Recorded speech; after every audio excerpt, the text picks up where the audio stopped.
Hello बच्चों, आप सभी का स्वागत है आज के इस नए वीडियो में नए टॉपिक के साथ। बच्चों, आज हम लोग इस वीडियो में आपको नाइट्रोजन चक्र यानी कि N2 चक्र के बारे में संपूर्ण जानकारी बहुत ही आसानी से देने वाले हैं। बच्चों, यह टॉपिक आपके बोर्ड एग्जाम में 3 नंबर में जरूर से पूछ लिया जाता है, तो आप इस वीडियो में अंत तक जरूर से बने रहिएगा, आपको नाइट्रोजन चक्र पूरा क्लियर हो जाएगा।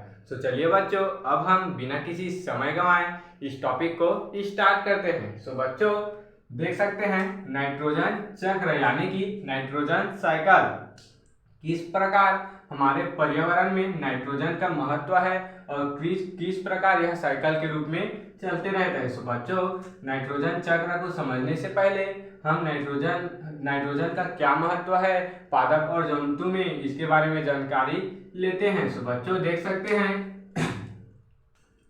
वायुमंडल में लगभग 78% N2 यानी कि नाइट्रोजन है। देख सकते हैं बच्चों, हमारे वायुमंडल में यानी कि हमारे पर्यावरण में 78% N2 यानी कि नाइट्रोजन गैस उपस्थित होता है। 78% उपस्थित होता है।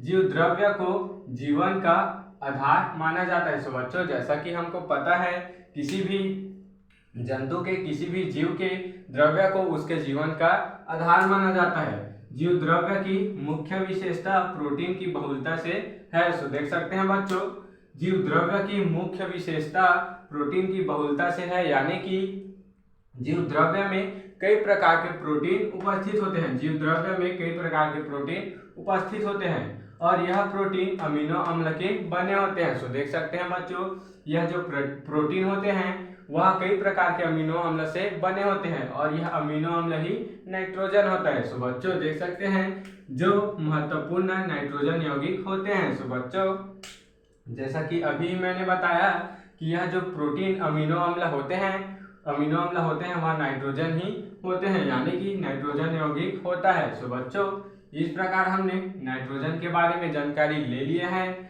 अब हम इसको चक्र यानी कि साइकिल के रूप में समझते हैं। बच्चों, देख सकते हैं वायुमंडलीय नाइट्रोजन यानी कि वायुमंडल में 78% यहाँ पर नाइट्रोजन गैस उपस्थित होता है। बच्चों, यह चक्र वायुमंडल से ही शुरू होता है, क्योंकि हमारे पर्यावरण में सभी गैसों के साथ सबसे बड़ा भाग नाइट्रोजन गैस का है। बच्चों, देख सकते हैं यह वायुमंडलीय नाइट्रोजन जब स्थिरीकरण के द्वारा सहजीवी जीवाणु यानी कि सहजीवी जीवाणु के द्वारा पेड़ पौधे में आ जाते हैं, यानी कि पेड़ पौधे में आ जाते हैं, पेड़ पौधे के जड़ों में स्टोर हो जाते हैं। बच्चों, सहजीवी जीवाणु के द्वारा यह पेड़ पौधे में आ जाते हैं जब स्थिरीकरण के द्वारा, या फिर वर्षा वगैरह होता है, जब बादल से जब जल गिरता है तो उसमें भी जो स्वतंत्र नाइट्रोजन होते हैं वे भी पेड़ पौधे में आ जाते हैं, यानी कि पेड़ पौधे के जो जड़ होते हैं वहां पर उपस्थित हो जाते हैं। उसके बाद बच्चों, अब पेड़ पौधों से जंतु में कैसे जाएगा? तो बच्चों, नाइट्रोजन पेड़ पौधों से जंतु में खाद्य पदार्थ के रूप में चला जाता है, यानी कि जंतु जब पेड़ पौधों को खाता है, कोई भी मानव या फिर जंतु, तो वह खाद्य पदार्थ के रूप में खाद्य पदार्थ के रूप में जंतु में चला जाता है। उसके बाद बच्चों, जंतु से अब मृदा में कैसे मिलता है? तो जंतु से मृदा में जब जंतु मृत हो जाती है या फिर जंतु का जीवन समाप्त हो जाता है तो वह मृदा में चला जाता है। अब मृदा में कैसे जाएगा?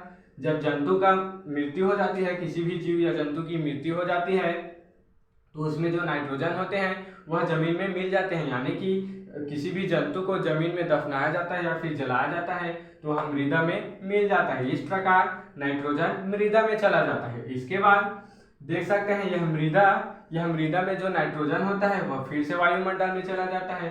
तो यह विनाइट्रीकरण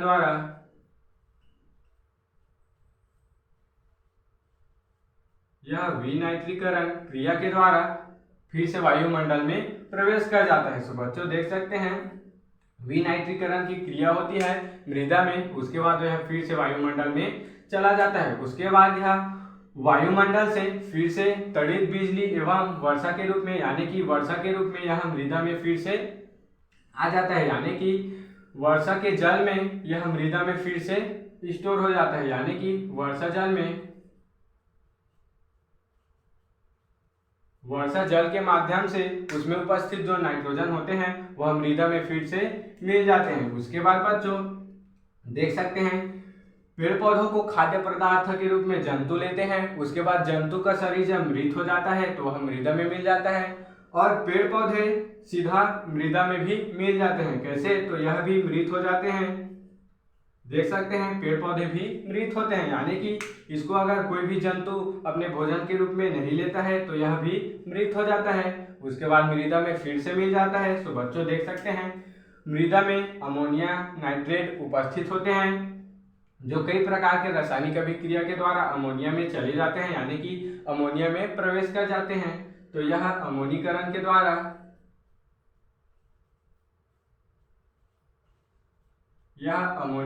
द्वारा अमोनिया में चले जाते हैं। उसके बाद नाइट्रेट में नाइट्रीकरण के द्वारा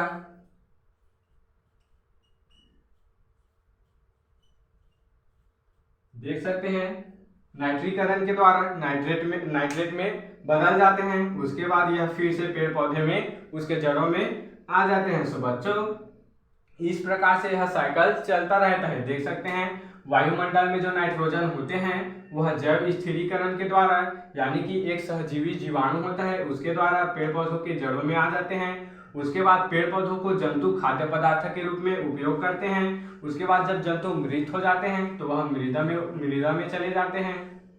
जंतु के मृत होने से वह मृदा में मिल जाता है और मृदा में नाइट्रोजन चले जाते हैं और पेड़ पौधों के मृत होने से भी यह सीधा मृदा में मिल जाते हैं, सीधे मृदा में मिल जाते हैं। फिर बच्चों उसके बाद मृदा का जो नाइट्रोजन है वह विनाइट्रीकरण क्रिया के द्वारा वायुमंडल में मिल जाती है। उसके बाद वायुमंडल की जो नाइट्रोजन होती है वह मृदा में त्वरित बिजली एवं वर्षा, यानी कि बिजली के कड़कने से या फिर वर्षा के होने से वर्षा जल से यह मृदा में आ जाते हैं। फिर बच्चों अमोनीकरण के द्वारा यह अमोनिया में आ जाते हैं। उसके बाद नाइट्रीकरण के द्वारा नाइट्रेट में चले जाते हैं। सो बच्चों नाइट्रेट भी उसके बाद जमीन में उपस्थित होती है तो वह पेड़ पौधों को फिर से दे देता है, यानी कि वह पेड़ पौधों में फिर से चला जाता है। सो बच्चों इस प्रकार यह साइकिल पूरा चलता रहता है। सो बच्चों अब हमने बड़े ही आसानी से नाइट्रोजन चक्र को समझ लिया है। अब इसका स्क्रीनशॉट ले सकते हैं।